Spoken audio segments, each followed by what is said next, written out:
Lovely, Dark, and Deep is a new horror film that just hit VOD, and it's a movie that I mostly had fun with. The movie has some problems and bumps along the way, but the one problem it doesn't have is a bad ending. To me, this ending is so interesting and unexpected that I kind of loved it. In fact, I'd argue the ending of this movie saves the movie from just being a forgettable horror film. This movie ends with a twist ending that would make M. Night Shyamalan proud. Now, since this is like a relatively unknown horror film, I'm going to refrain from getting into spoilers today because I want you to have that same experience I had with this ending. So, what's this movie about? What are the problems it has? And what makes the ending so great? Let's get into it.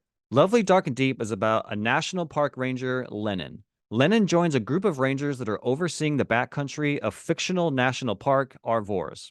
While at her post in the backcountry, Lennon travels alone through the dangerous wilderness, hoping to uncover the origins of a tragedy that has haunted her since she was a child.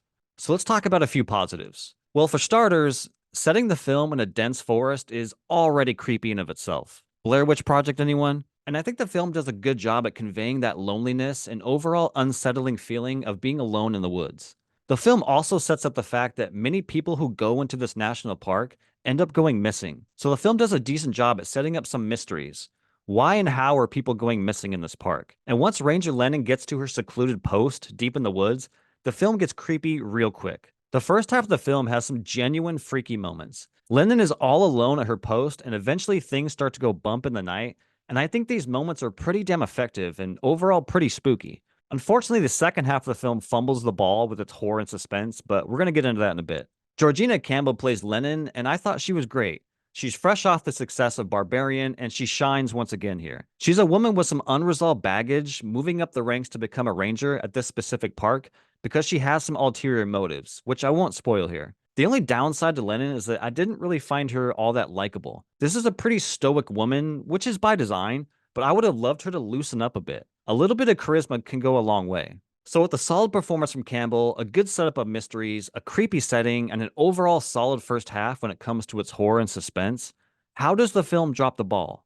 So, as I said, the first half is pretty solid when it comes to the horror and suspense. The film does a good job at building tension and getting you creeped out. Whether it's a stranger appearing at night, knocking on her shack door, screaming for help, or an unknown figure circling her tent at night. It's all very eerie and handled very well. But then the second half of the movie comes in. I'll try to be vague here, but the second half of the movie becomes, for lack of a better term, surreal. The movie ditches any sort of suspense and instead just shows you a bunch of unsettling images. Lennon becomes lost in the woods and she starts to kind of like trip out, I suppose. And during this 10 to 15-minute section, the movie gets rid of building any sort of tension and instead just leans on random moments of horror. This section becomes too long, uninteresting, and dare I say, pretty boring. And then after this section, we get into what I'd like to call a house of horrors. And just like the section discussed, it goes on a little too long and isn't really all that captivating. But just when I thought I knew where the movie was going, how it was going to end, the movie hit me with a completely different outcome and it took me by complete surprise. As I said in my opening, I really like this ending.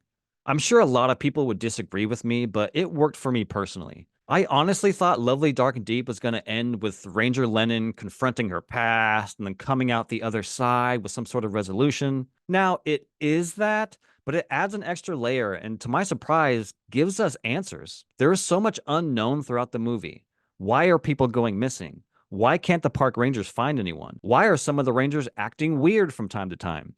What happened in Lennon's past? To my surprise, the movie straight up answers some of these questions in the final 5 minutes of the movie. And the twist explanation I thought was pretty interesting and satisfying. This is one of those endings that recontextualizes the movie, or in other words, this is a movie you want to rewatch after you know all the answers. Now, to be fair, it doesn't really answer a big question. Let's say the big question about the woods.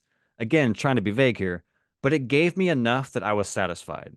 So as I'm closing here, I just want to say that the first half of this movie is actually pretty solid. The second half of the film is less interesting, but it's saved by a clever, unexpected twist ending. It has some eerie moments in the front half to keep the viewer engaged. I just wish that amount of tension and creepiness carried over into the second half of the film. Overall, this is a pretty solid indie horror flick. It's nowhere near as good as any horror film coming out of A24, but it's solid enough for a rental. If you give this film a shot, please let me know what you thought of the ending in the comments below. I would love to discuss the ending with you guys. Give Lovely, Dark and Deep a shot. It's a movie that isn't perfect, but it's good enough to recommend.